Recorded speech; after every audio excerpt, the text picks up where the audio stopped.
আপনি যখন আপনার ভোট 500 টাকা 1000 টাকা দিয়ে আপনি বিক্রি করে দেন, তখন আর সে আপনার সেবক থাকে না, তখন আপনি হয়ে যান গোলাম আর সে হয়ে যায় আপনার মালিক। যখন আমানত নষ্ট হয়ে যাবে তখন হচ্ছে কিয়ামত চলে আসবে। তখন ওনার আশেপাশে যারা ছিল তখন তারা জিজ্ঞেস করলো রাসূল সাল্লাল্লাহু আলাইহি সাল্লামকে যে আমানত নষ্ট হওয়া মানে কি? তখন রাসূল সাল্লাল্লাহু আলাইহি সাল্লাম বললেন যে আমানত নষ্ট হওয়া মানে হচ্ছে অযোগ্যদের হাতে হচ্ছে দায়িত্ব চলে যাওয়া।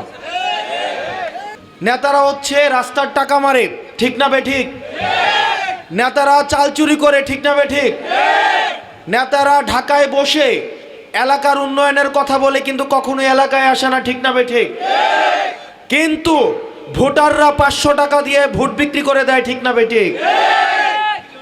তার মানে আমরা নেতার সারাদিন দোষ ধরি, কিন্তু নেতা সংশোধন হওয়ার পূর্বে যারা নেতা নির্বাচন করে আমাদের তাদেরকে সংশোধন হইতে হবে। ভোটের আগের দিন রাতে 2টা-3টার দিকে যখন দরজায় টোকা দেয়, আসসালামু আলাইকুম বলে আমরা ঘরে 5 জন,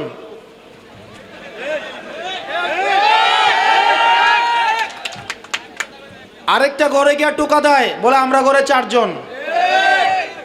তাইলে আপনি ভোটের আগের রাতে বাংলাদেশের প্রথম ইমিউনিটি বুস্টার সমৃদ্ধ ফ্যান্টাস্টিক হ্যাপি এনার্জি বিস্কিট, আপনি যখন আপনার ভোট 500 টাকা 1000 টাকা দিয়ে আপনি বিক্রি করে দেন, তখন আপনার যেই নেতা নির্বাচিত হয় সে কি নেতা নির্বাচিত হওয়ার কথা ছিল নাকি আপনার সেবক নির্বাচিত হওয়ার কথা ছিল?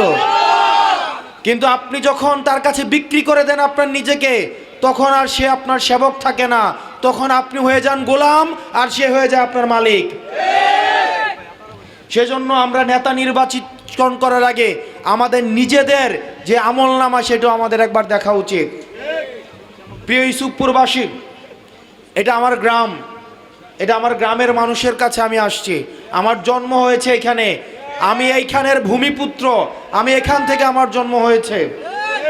আপনারা এখানে যারা যারা আছেন, আপনাদেরকে আমি কি টাকা ইনভেস্ট করছি? কোনো আপনাদের কেউ কি টাকা পয়সা দিছি যে এই টাকাটা আমার উঠাইতে হবে? যে আমি কি 20-50 লাখ 1 কোটি 10 কোটি টাকা কোনো মার্কেটে ছাড়ছি যে রাস্তার কাজ করে এই টাকা আমার উঠাইতে হবে? বাংলাদেশের প্রথম ইমিউনিটি বুস্টার সমৃদ্ধ ফ্যান্টাস্টিক হ্যাপি এনার্জি বিস্কিট। সুতরাং আমার যেহেতু ইনভেস্টমেন্ট নাই, আমার তোলারও কোনো প্রয়োজন নাই।